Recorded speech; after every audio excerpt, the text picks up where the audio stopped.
अध्यक्ष महोदय, जो स्थगन मी दिला आहे हा स्थगन खरं म्हणजे आतापर्यंत आजची माहिती आहे नागपूरमध्ये झालेल्या जी SBL कंपनीमध्ये 1 मार्च 26 जे रोजी काही झालेली दारुगोळा निर्मिती करणाऱ्या कंपनीमध्ये स्फोट झाला। आजची माहिती आतापर्यंत आहे 20 लोकांचा जीव गेला। हे अधिवेशन सुरू आहे ना, 20 लोकांचा राज्यात या स्फोटकाच्या कारखान्यात मृत्यू होतो।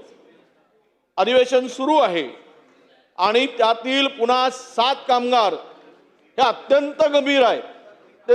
13 तुमचं स्टेटमेंट आहे 13 कामगार अत्यंत गंभीर आहेत, म्हणजे ते त्यातील फार लोकांचा जीव वाचण्याची शक्यता कमी आहे। ईश्वराला प्रार्थना आहे की त्यांना वाचवलं पाहिजे।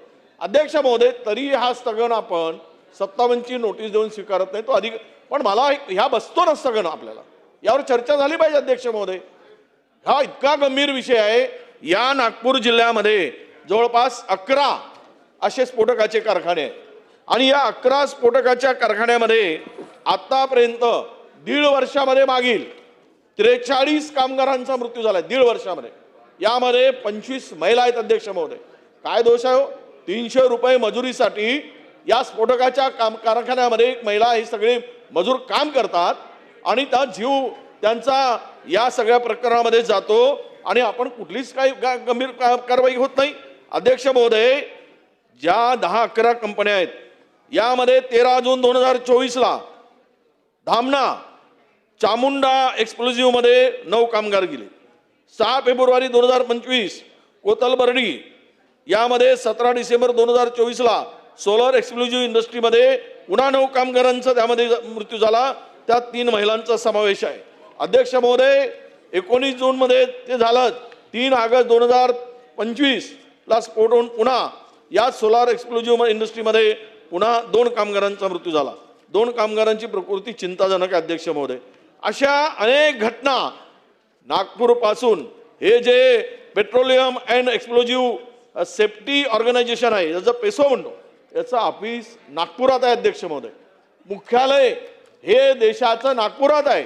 त्यांच्या पासून 10 किलोमीटर अंतरावर असलेले हे संपूर्ण स्फोटकाचे कारखाने आहेत। अध्यक्ष महोदय, या संदर्भात वारंवार केंद्रीय मंत्र्यांना, केंद्र सरकारला, राज्य सरकारला यांचं ऑडिट करा, सेफ्टीच्या दृष्टीनं पत्रव्यवहार झाला। या घटना घडतात त्यावेळेस आपण स्टेटमेंट करतो, पण या संपूर्ण त्यापासून नाकावर बसलेलं ते 10 किलोमीटर असलेलं या पेसोच्या केंद्र सरकारच्या कार्यालयापासून असलेले स्थळ असताना इतक्या मालिका मृत्यूंच्या, कामगारांच्या जीव जातो, तरी पण कुठलीही गांभीर्यानं आपण मदत केली 20 लाखाची, 15 लाखाची, 50 लाखाची, जीव परत येणार आहे का त्यांचा या मदतीमुळे? आणि एवढे मोठ्या स्फोटकामध्ये स्फोटकांचे कारखाने आहेत, एक्सप्लोजिव्ह आहेत, आणि आपण कुठलीही गांभीर्यानं पावलंच उचलत नाही। याला दोषी कोण आहेत? कोणावर अद्याप कारवाई झाली? आपला कामगार खातं काय करते ते सुद्धा त्या ठिकाणी बसलेलं आहे। आपले केंद्राचे जे ह्या ऑर्गनायझेशन आहेत हा काय करतायत? म्हणजे यामध्ये राज्य सरकार असेल की central for fire explosive environmental safety, यामध्ये defence research and development organisation, ह्या संपूर्ण कंपन्या, director of finance, director of industrial safety and health यांचे प्रमुख निरीक्षक, कारखाने पूर्वीचे कारखाने निरीक्षक, ही महाराष्ट्र सरकारची यंत्रणा आहे। यांच्यावर गुन्हा दाखल व्हायला नको? 20 कामगार गेलेत, पुन्हा 7-8 मृत्यू होतील असं मी डॉक्टरांशी बोलल्यानंतर मला माहिती मिळाली आहे। म्हणजे 30 लोकांचा जर उद्या जीव गेला तर महाराष्ट्रामध्ये कामगारांचा जीव जातो का याच्या काही किंमतच उरली नाही। अध्यक्ष महोदय, माझी विनंती आहे अध्यक्ष महोदय आपल्याला, हा गंभीर विषय आहे, हे वारंवार घटना घडत आहेत। मी सांगितलं आपल्याला की सातत्याने या घटना घडत असून आतापर्यंत 1.5 वर्षामध्ये जवळपास 43 कामगारांचा मृत्यू या 5-7 कारखान्यामध्ये झालेला आहे। तुम्ही पालकमंत्री आहात बावनकुळे साहेब, आपण मागच्या वेळेस मी स्वतःही ज्यावेळेस ही घटना घडली त्या सोलार एक्सप्लोजिव्ह मध्ये, त्यावेळेस आम्ही पण तिकडे गेलो होतो, आम्ही सगळी परिस्थिती घेतली। त्यावेळेस पण असंच उत्तर आलं की आम्ही कारवाई करतो। आताही तसंच उत्तर आलं, इतके पैसे दिले, तितके पैसे गेलेत। त्यांना पैसे देऊन हा काही यावरचा उपाय नाही असं मला वाटतं। म्हणजे 300 रुपये मजुरीसाठी 14 गावकरी त्या ठिकाणी 14 महिलांचा जीव गेला। गावकरी म्हणतात आमच्या जीवाची काही किंमत आहे की नाही? आमच्या जीवाला काही किंमत देता की नाही? तुम्ही पैसे देणार पण आमचं कुटुंब उद्ध्वस्त झालंय, मग त्यासाठी काय करणार?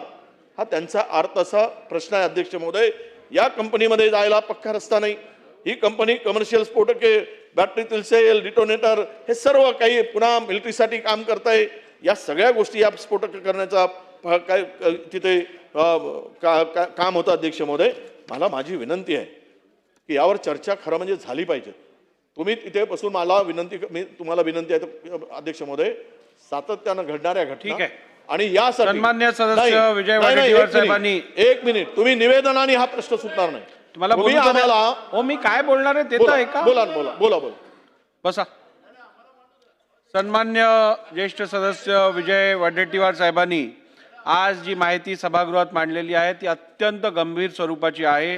अत्यंत चिंताजनक अशी माहिती त्यांनी दिलेली आहे.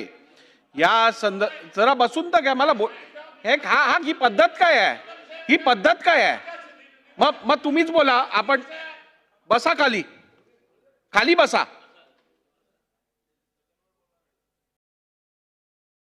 सन्मान्य सदस्यांनी दिलेली माहिती अत्यंत गंभीर चिंताजनक आहे, परंतु या संदर्भात सत्तारूढ पक्षातील पण अधिक सदस्यांनी माझ्याकडे निवेदन केलेलं आहे. त्यांना पण या विषयावर बोलायचं आहे.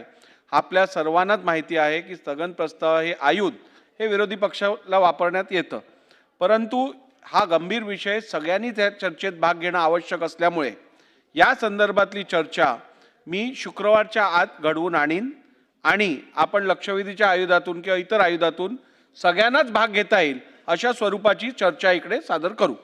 पुढे